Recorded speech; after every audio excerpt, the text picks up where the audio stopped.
Hi, everybody. Welcome to Monday. Good to have you here. I hope you had a great weekend. Let's dive right in because it is a busy, busy Monday. If you know the name Laken Snelling, it's because you've probably been following the story of this young University of Kentucky cheerleader who one morning woke up and, according to police documents, had a baby, wrapped up the baby, put it in her closet, and went off to McDonald's. Some brand new documents that are out that are just sort of jaw-dropping in terms of what this young woman is alleged to have done after having a newborn baby boy. You might notice the black dress. Very different from the red cocktail dress, which was what she appeared in the first time she saw a judge. Everybody noticed it, and this time it was different. I wonder if she got advice. Maybe dress more like you're in mourning than like you're about to go out for a Friday evening. All right, so we're going to tell you all about the internet searches that she's alleged to have made, as well as her roommates, what they did and did not know. Because I think it's hard to, go to term and not have your friends and your family know. Anyway, we're going to talk about that. Also, in the David and Celeste case, David being the singer, Celeste being the young 14-year-old girl who's found dead in his Tesla, lots of new developments here. First of all, as it turns out, the LAPD finally decided to talk and confirm some things and then refused to confirm others. First and foremost, one of the biggest theories when it came to this young woman and why she might have been dead in the trunk was that she might have been pregnant.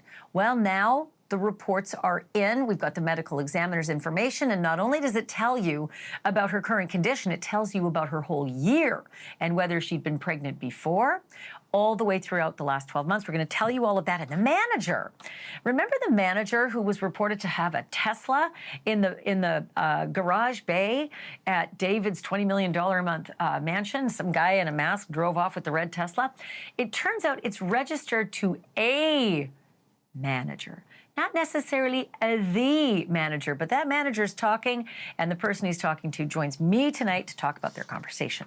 Then, in the Bay Area, this is so bizarre. I don't know how you're going to react to this. There is an attacker in broad daylight who has now injured 5 people by attacking them, just flying at them and hurting them, scratching them in the face, the arms, all the rest. 2 women have been sent to the hospital. 5 people have been injured. And the police can do nothing about it. And if they catch this perp will never spend a minute in jail. There's a very good reason why. I don't know how you're going to feel about it, but I can tell you this. The neighborhood is none too pleased, and they're starting to make plans themselves. Vigilante plans, what they plan to do to this attacker if they can get their hands on him. All that's coming up in just a moment, but had he lived, the baby born at home to a University of Kentucky cheerleader whose roommates supposedly never even knew she was pregnant would be 1 month old right now. Actually, 1 month and 2 days. Baby's birthday was August 27th. But instead, as you know, that baby didn't live. Police in Lexington, Kentucky found him wrapped up in a towel and stuffed into a plastic trash bag inside the mother's closet. We now know that the roommates found the baby first, and they called 911, but by then the 21-year-old mom, Laken Snelling, was no longer home. We also know for the first time where she was, and I'm going to let you in on that one in a moment, might make you blink. But when authorities arrived at the scene, we know that the baby was dead. What we don't know yet is whether that little boy was alive after being born, and that matters. In fact, there is something that Laken Snelling herself would say later on that suggests maybe that baby was alive when he was born. As we've reported before, the now former university student athlete is charged with a couple of things: abuse of a corpse, tampering with physical evidence, and concealing the birth of an infant. But notice on that list what's not there? No murder, no homicide of any type. Late last week, she made the trip back to Lexington from her parents' home in Tennessee, where she's under house arrest, and she made the trip for this, which was a very, very short court hearing. What you're looking at right there is not just this big old edit that we made, into a minute. The court hearing was less than a minute. She basically showed up to waive her right to a preliminary hearing. And why does that matter? Under Kentucky law, that basically sends this case to a grand jury. So it's a bunch of, her peers who are going to have to decide whether to indict Laken Snelling or not. And my money's on the indictment, especially in light of the police reports that came out the same day. Okay, this is where you're going to have to sit down because these affidavits are filled with information. A lot of it's kind of uncomfortable. The affidavits that were filed to get search warrants show that while Laken's roommates claim to have been in the dark about her condition all along, Laken had been Googling, quote, different things pertaining to pregnancy and had used, quote, different hashtags for different weeks pregnant on social media. Social media, which makes me wonder, how in the dark were these roommates?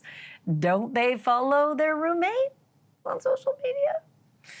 Police also found pictures of Laken, quote, doing things that ordinary pregnant women would not be doing. And there's no explanation in the affidavit, but we kind of wondered if it was this. These were the pictures that we aired a while back, showing Laken Snelling in the cheerleading stunt team. She's a member that's flipping and tumbling at a meet that would have put her, by the date of this meet, at about 5 months pregnant. And get this, police also found pictures that Laken took of herself while in labor. Those were not posted to social media. In fact, those were not easy for the police to find. And I bet you know why I'm about to tell you, right? They were not easy for the police to find because they were deleted. Police say Laken told them that she gave birth at 4 o'clock in the morning on August 27th. She said the baby fell to the floor of her bedroom. And the roommates actually told police they heard that, but didn't know what it was. Laken told police she didn't think the baby was alive, but she didn't stick to that claim. And I'm going to come back to that in just a second. She said a half hour later, she, quote, passed out on top of the child and woke up to find the boy, quote, turning blue and purple, end quote. She said she wrapped the baby up, quote, like a burrito and lay next to him on the floor, quote, because it gave her a little comfort in the moment, end quote. And here's what else the affidavit tells us. Laken slept until her alarm went off at 7:30 in the morning.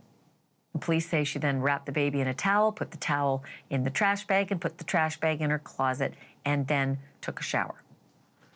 After that, police say she cleaned up a little bit more, stashing the placenta in a Ziploc bag, which police say she stashed in the closet with the baby.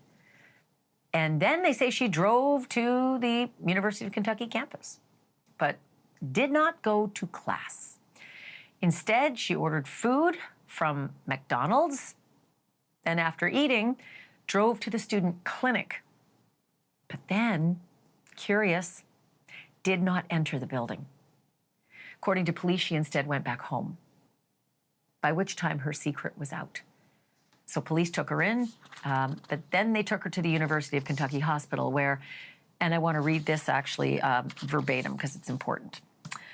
Ms. Snelling told medical staff that the baby made a whimper and that she, quote, guessed the baby was alive.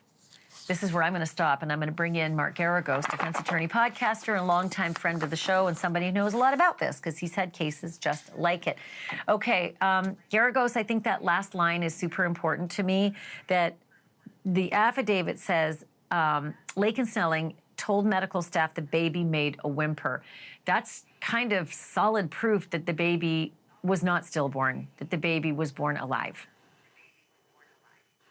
It's definitely something that the pathologist is going, and the coroner is going to want to factor into his discussion. When we talked about this case last time, we talked about, or you had a guest on that was also a pathologist. And one of the things they talked about, or I at least characterize it as, the kind of medieval tests that they use in order to determine this. It really is, for all of the advances we've made in science, when it comes to figuring out if it was stillborn or not, it's still very, very primitive. But the admission from the mother that there was a whimper or a sound which suggests taking a breath. That is key to a coroner making the determination if there was a live birth, because the breath, the lung capacity, that is what they have concentrated on since time immemorial. Yeah, you can't make a whimper if you don't have oxygen in your lungs, and you don't come out of the birth canal with any oxygen in your system. That's the first breath, as everybody knows. Then she also said after 30 minutes, she said the baby was turning blue and purple. I think it might have been 30 minutes after she kind of woke up, having, in her description, fallen asleep on the baby. And to say the baby's turning blue and purple is another very definitive forensic clue that the baby was actually functioning and alive for all those minutes. You know, this is why I'm such a friend of the show. You're so sharp to have picked up on that, because if I'm the defense lawyer and I'm taking a look at that, I'm saying to myself, this is precisely why you never want your client to cooperate, because just from a purely legal standpoint, absent her statements that there was a whimper, that the baby was, the fetus or the baby was turning blue, how you refer to it, things of that nature, they don't have a corpus. They don't have a crime. It's only after the fact trying to reconstruct a crime. And boy, I will tell you, a whimper and turning blue, as you just stated, are two of the biggest things that their prosecution is going to hang their proverbial hat on. Hey, I'm looking at these pictures, and I know I'm going to get assailed for bringing this topic up, but I think that everything matters. Appearances matter. This is Laken Snelling appearing for her second time in a courtroom in front of a judge. She's tucked in behind her lawyer for a bit of it, but you can see she's wearing a black dress, and she did not glam up. In her first court appearance, she wore a red dress with a lot of makeup. Second court appearance, see, there's the first one, Geragos, and I couldn't believe what I was seeing when I saw the red cocktail dress and lots of makeup. It matters, doesn't it? As a defense attorney, it matters how your client appears in a high-profile trial. There are so many things that matter, and let me explain why. As you know, and I'm telling you what you already know, the look in a courtroom or how is projected outside of the courtroom matters immensely to the ultimate arbiter of this case, which is the jury pool. Why do you think in the Diddy case they're fighting so hard to have him not have to wear jail garb at his sentencing when there isn't even a jury? Because they know that that's going to go out. That's what the public is going to see. Why do you think I have many times said I regret in the Peterson case that I did not allow cameras in the courtroom? Because what they did do is they took some B-roll of maybe a minute and a half, and that became Scott looking with a lack of affect, and that became kind of the soundtrack or video track, if you will, of that trial for the rest of time immemorial. Right here, look what happens. You've got her looking as if she's going, you call it a cocktail attire, I call it a prom dress, into her appearance. That is not the look that you want to have. That is not the look that is going to send the message that you want to send. And I'm not second guessing the lawyers or anybody else, because I've been hoisted on this on myself. But it matters. The things that you don't think matter, matter. I can't tell you the little details that you have to be concerned with. I'm not judging her either. I don't think this kid knew a damn thing about court and about how to dress. I'm sure she just grabbed what she thought was the most adult thing, maybe in her wardrobe, but these things just do land so unbelievably hard on people, and people are very, very judgmental. I do want to ask you about the deleted pictures. The police always find the deleted file, and the pictures of her giving birth are deleted, as are some of the internet searches. You know, in the legalese, they usually say that's consciousness of guilt, I think. But do you see it as a problem that she deleted a lot of these things?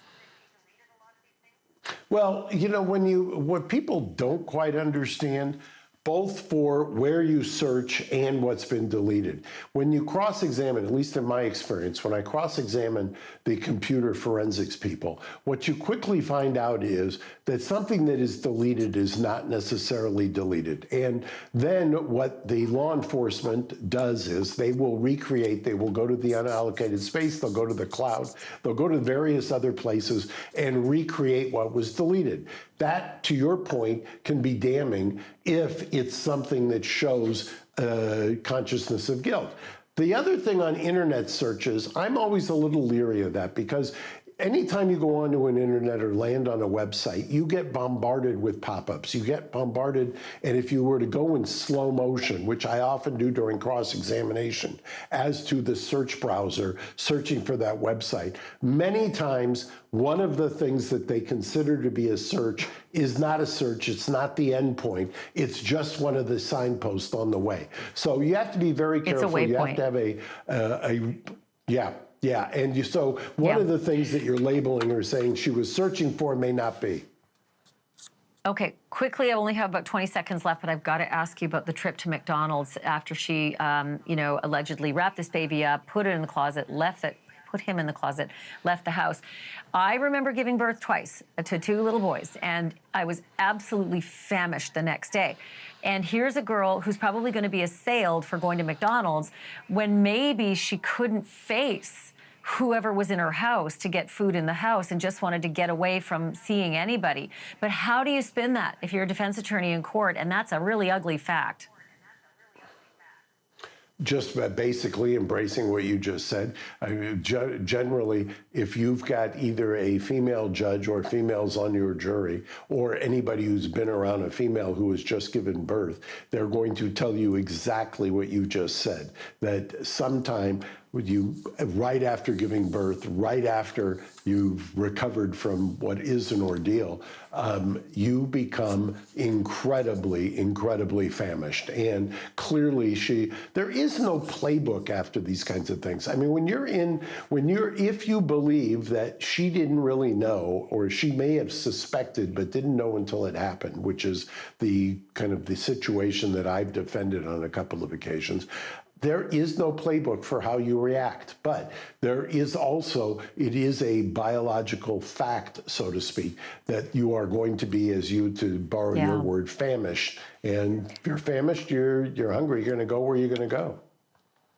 Gonna go where you're gonna go. I can tell you this, I was almost 40 and there was no playbook for me and I was a total wreck. I can't imagine what this would be like for a 20-year-old something in college without that kind of support. Geragos, always love having you. Thanks so much, really appreciate it. Good to see you, Ashleigh. Bye-bye. We'll see you again soon. Okay, we have to take a quick break. Don't go anywhere, though, because the LAPD is finally opening up about Celeste Rivas Hernandez and the singer known as David. It is a case where they have been more tight-lipped than usual. So, how many details did the internet get right? How many did they get wrong? And was Celeste pregnant? Details next.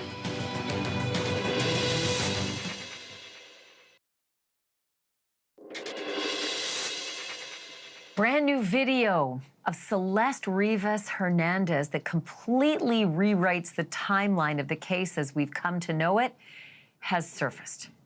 Video was recorded at the home of Celeste's parents in Lake Elsinore, California, exactly a year ago, or a year before her body was found in the trunk of a car belonging to the rising music star named David. We had been told that Celeste went missing in April of 2024 and that her family hadn't seen her since. But this new video was recorded by a Nest camera on September 8th, 2024, which would make that 4 months after she ran away. The neighbors who provided the video to TMZ say that it shows her arguing with people who had pulled a prank on her. Take a look. Let me talk real quick, okay? You gonna let me talk? I ain't gonna let you talk. No, you ain't gonna let me talk. Why you not gonna let me talk? You tripping. I ain't tripping. Nah, you tripping. Salvador, you tripping. Oh my God. Nah, cause you tripping. Move the out of here. You ain't gonna do shit. You ain't gonna do shit. You better get over there. Get your over there, little girl. Just by the very dates of this video seems to prove that Celeste visited her family at least once after she ran away for the last time. But a year and a half after the final missing person report was filed, her body was discovered in a frunk. That's the front trunk of David's Tesla. That was just 3 weeks ago. This video was just discovered as we're finally learning what's been going on behind the scenes of the investigation. The LAPD's captain and commanding officer released a statement saying that the body of Celeste Rivas Hernandez was likely in the frunk of the Tesla for a long time before it was discovered. According to Captain Scott Williams, quote, "We know for sure that Celeste Rivas Hernandez died and someone placed her body in the front trunk area of David Burke's Tesla. We know that the Tesla had been parked at the location from which it was towed for several weeks. So it is very likely Celeste Rivas Hernandez had been dead for several weeks prior to her body being discovered." I know, you don't think it's a big deal because it's like, yeah, we know all that, right? Not really. Like, this is the police finally confirming it, and they haven't said a thing. But that really does track with our reporting last week when we spoke with a private investigator who tracked down the tow reports for this Tesla.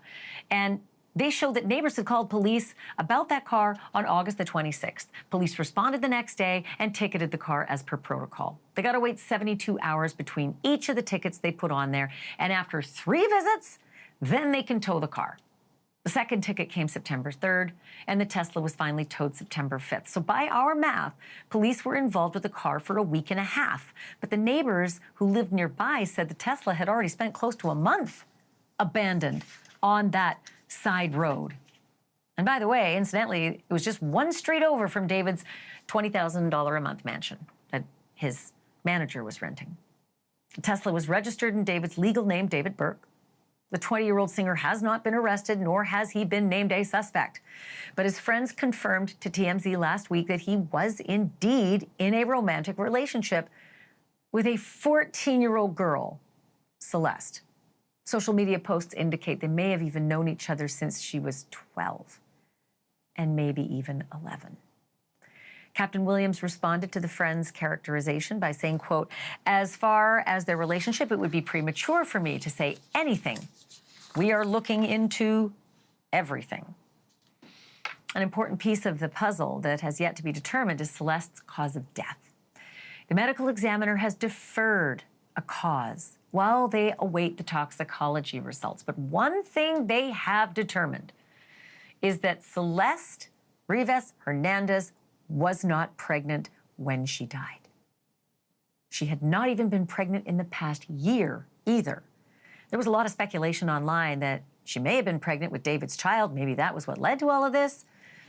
But as for David, his reps say that he is, quote, fully cooperating with the authorities. When Celeste's body was first discovered, that's what they said, back on September 8th. That was one day after Celeste's 15th birthday, during which she was decomposing in that trunk. But interestingly, Captain Williams would not confirm that David is still cooperating. David's been off the grid. He said exactly nothing about Celeste, about her dying, nor did he ever mention a thing about her birthday. And remember, her birthday was the day before her body was found, and we all discovered this name, Celeste Rivas Hernandez. So if she was his girlfriend, why no mention of her birthday? Especially if technically, if he's innocent, he doesn't even know yet that she's dead or in the trunk of his car. One person who is talking is his manager, Josh Marshall. David had been living in a mansion, I said, in Hollywood Hills. Here it is. Lise was the manager, right? Some reports suggested that Marshall was also living in that house along with the singer. A red Tesla was driven out of the garage last week by a masked man.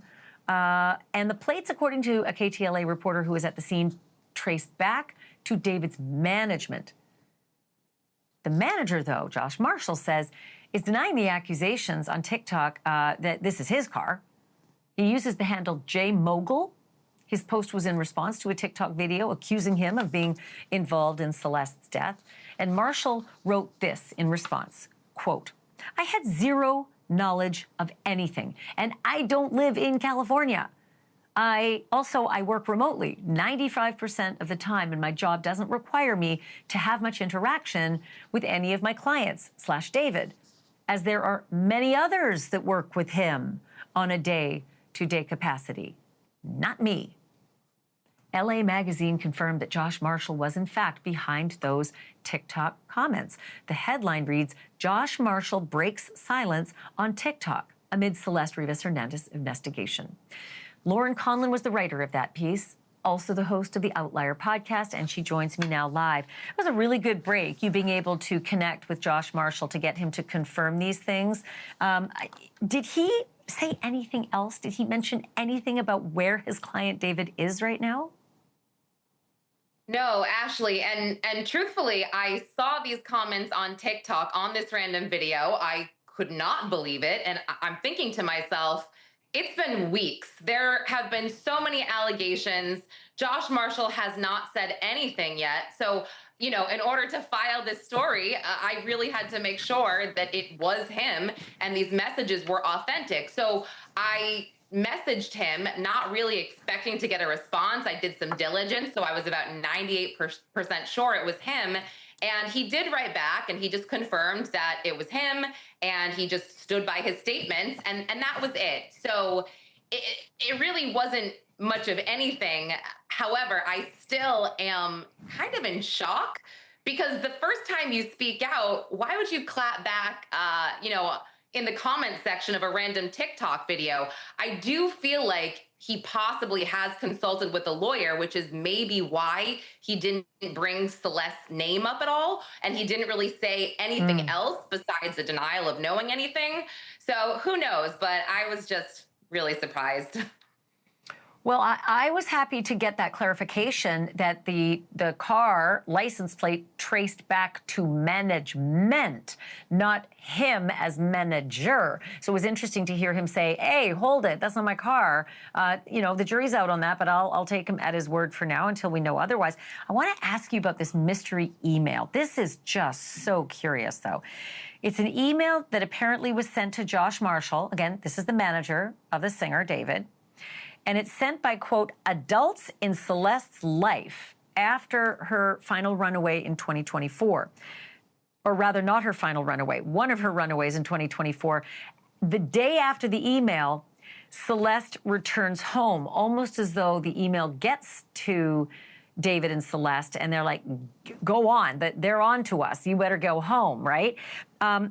The private investigator we talked to about this said that there is proof that the email was sent. Do you know at all if the email was received? Well, according to Josh Marshall, he did not get any type of email. And this is what I think really possibly triggered him to write this denial. He was just like, no, I never received any email. I have no knowledge. And this statement was actually made on a live stream that I did. And I think what happened was it just got clipped by different TikTokers and different content creators. And the headline here was, Josh Marshall knows. What does Josh Marshall know? And he's like, what are you guys saying? I don't know anything. So it felt like it was important to him to clarify this. However, when I saw this, I did go back to my source, the private investigator that we both know. And he's like, nope, I stand by this. I see it right here. I'm looking at it. And not only that, Ashleigh, he said that his source behind this email sent it to law enforcement, and now it's in law enforcement's hands. So, I mean, it's definitely, wow. It's definitely a he said, she said here, but I'm trying to report both sides. I'm trying to be fair. I'm trying to be unbiased and open-minded, because when it comes to this case, Ashleigh, I am baffled. My mind is racing every day, and the police owe us nothing. They owe us nothing. And, unless we are in danger, unless the public is in danger. So I'm grateful that they're speaking out. However, it seems like more of the same, just in different words. I'm with you. Lauren Conlon, thank you for this. Great job. And I look forward to our next chat. Thanks for being here. Thank you. Good work from Lauren Conlon. Okay, I need to pause here because I want to run these latest details and the documents past an expert. He is the PI that we just talked about. And you met in our special report on Friday, who gave us the details on the Tesla days before the police did, and who's been reading between the lines on the dead runaway's death certificate. He's next.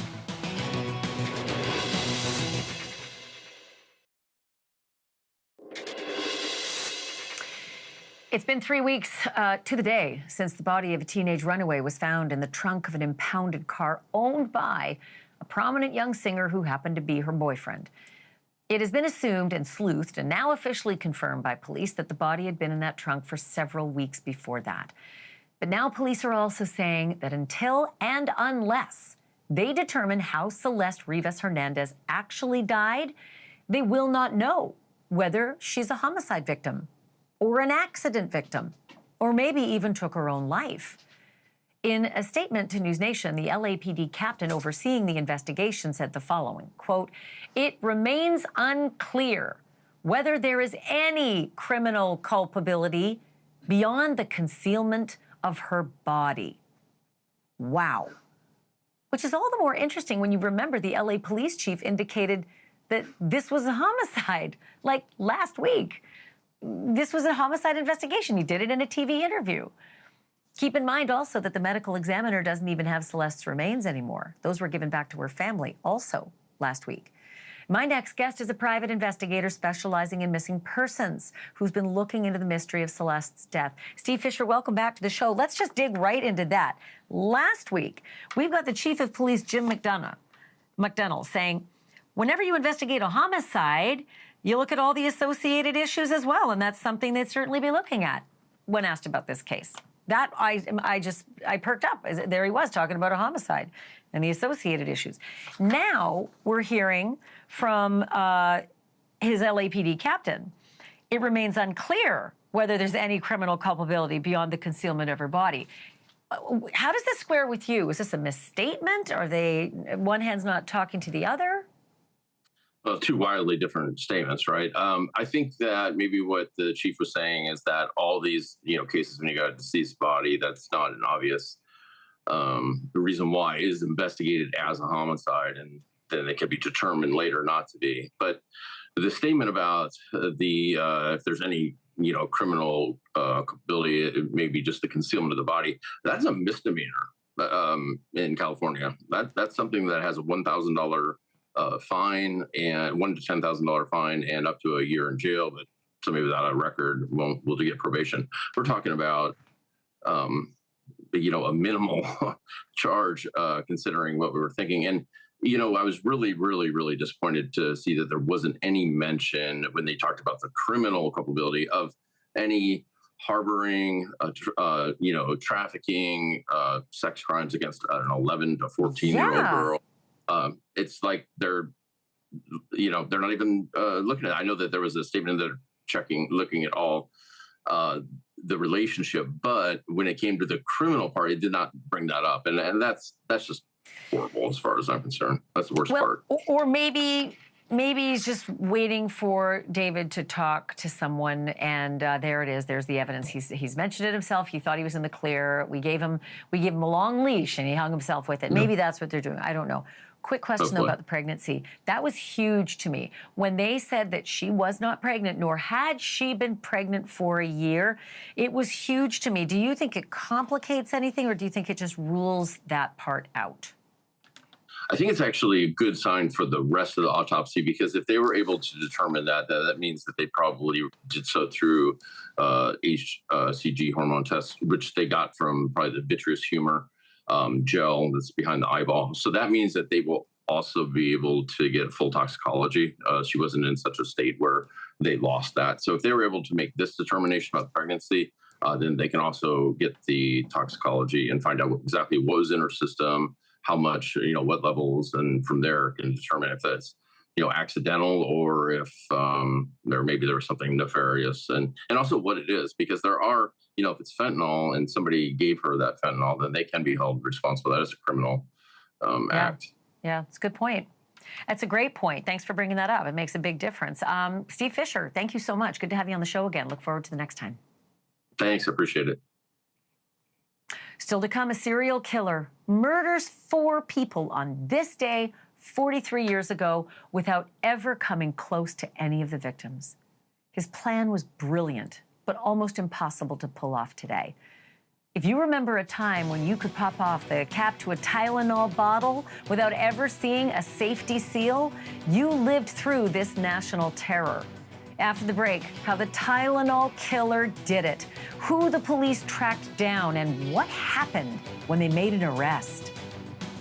As police try to solve the cyanide murder case, the sleuthing being done in federal and local laboratories may be the key element in breaking that case. At O'Hare Airport, a basement chapel was the scene of a memorial service for one of the 7 Chicago area cyanide victims. It is our True Crime Rewind, and it's next.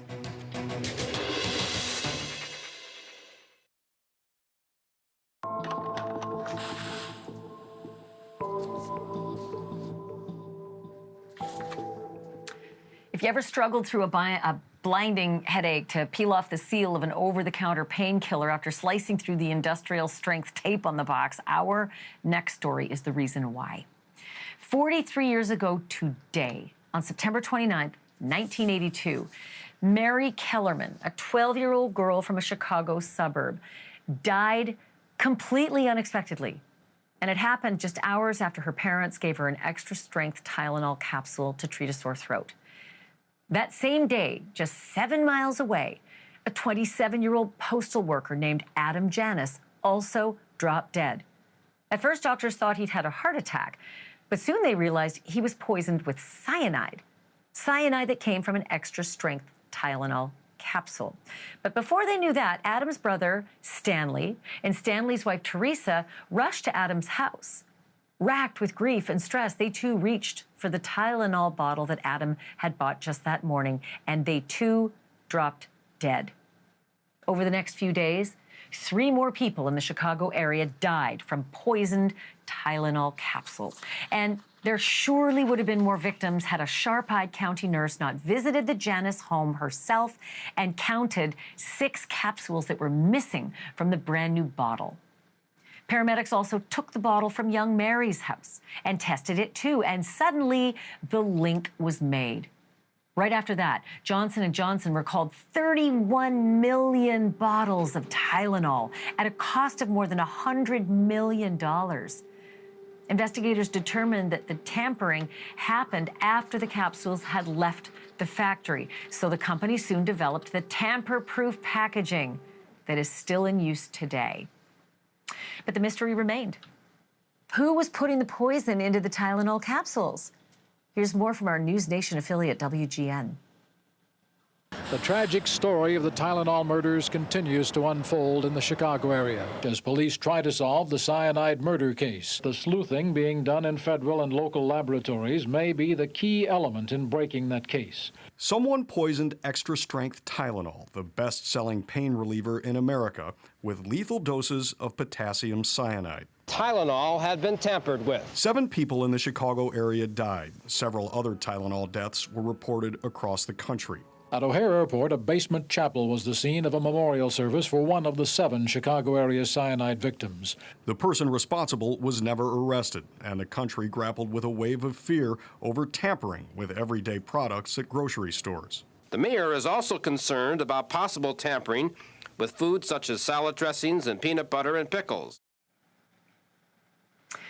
Weeks after the killings began, Johnson & Johnson received a chilling letter offering to, quote, stop the killing in exchange for $1 million. The letter was traced to a New York tax consultant named James Lewis, who was convicted of extortion but never charged with the murders themselves.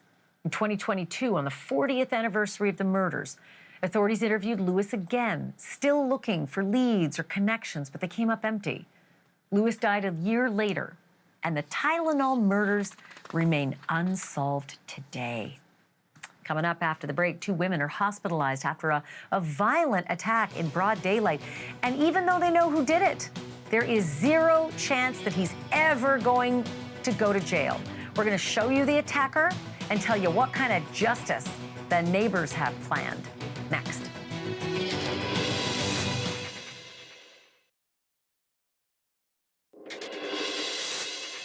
There's a lot of great things about California. It is the Golden State, after all. But the same Mother Nature that gave us the ocean and the beaches and the mountains has to answer for the earthquakes and the wildfires and the mudslides and the mountain lions. And now an urban predator that hides in plain sight and strikes without warning. You can add to that list. Whose victims never see it coming until it is too late. Because that is the ferocious attacker, a squirrel. A really, really mean and super aggressive squirrel is now being blamed for attacking more than 5 people and sending 2 of them to the hospital. This is in the Bay Area, in the city of San Rafael. One victim says that she was walking along, minding her business, when the mad squirrel launched itself right off of ground level and planted itself on her face. The suspect is still on the loose tonight, and we are assuming that just the one that's behaving this way, it's just this one, not others. And for what it's worth, it is important to note squirrels do not carry rabies. So thank God for that. But I might have spoken too soon when I blamed Mother Nature, because the Humane Society is blaming the attacks on humans who feed the squirrels and thus teach them that people equal food. So the picture's the best, right? Best to keep your trail mix to yourself, folks, and you won't need a catcher's mask if you want to head out for a daily walk in the park. Of course, that would be nuts now, wouldn't it? But there you go. That's why he's never going to end up in jail, because the wily little guy can't be caught. So the neighbors are going to try to find him themselves. Okay, also, Drop Dead Serious, check it out. I have extensive coverage on Laken Snelling, going deep into the affidavits to find out everything that the police have found out and have written up on this case, as well as that court document. And Abby Escobar from Abby Blabby is going to join me as a guest. Check it out, Drop Dead Serious. Meantime, Cuomo starts now.